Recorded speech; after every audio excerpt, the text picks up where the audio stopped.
L'erreur que l'on commet trop souvent est d'avoir peur de faire des erreurs.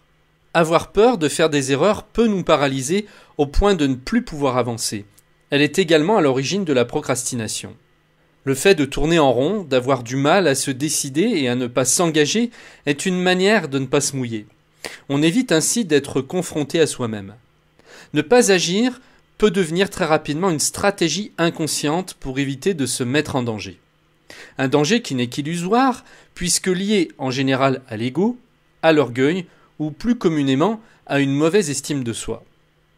Il est impossible de savoir qui l'on est réellement si, à un moment donné, nous ne prenons pas le risque de nous lancer, d'aller nager là où nous n'avons plus pied. Il n'y a que de cette manière que nous pouvons véritablement découvrir qui nous sommes. Parfois, cela passe aussi par la confrontation avec les autres. Prendre des risques, c'est aussi accepter que nous ne sommes pas parfaits, que dans certaines situations, nous ne pouvons rien faire d'autre que lâcher prise et cesser de vouloir tout contrôler. La pire chose à faire est de vouloir que tout soit parfait, d'attendre d'être prêt.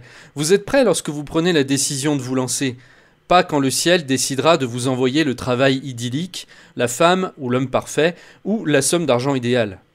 Ce moment n'arrivera jamais si vous ne faites rien. Peu importe que votre premier tir ne soit pas le bon, ce qui compte, c'est le nombre de fois que vous allez réajuster derrière et le nombre de fois où vous n'allez pas vous décourager. Oui, mais il y a certains moments où le risque est trop grand.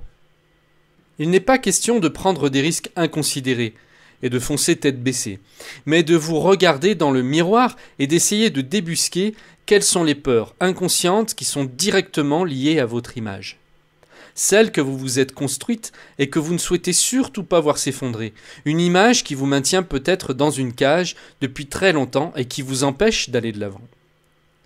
Quand nous décidons enfin d'agir, nous voyons qu'en réalité nous sommes bien plus capables que nous le pensions. La plupart du temps, nous surévaluons les difficultés et sous-évaluons nos ressources. Parfois, nous nous découvrons même certains talents. Le plus dur, c'est de prendre la décision d'y aller. Il faut trouver les déclencheurs qui vous pousseront à l'action, car tout est là. Ce n'est parfois qu'une petite impulsion, ce qui se trouve sur le fil du rasoir qui fera toute la différence.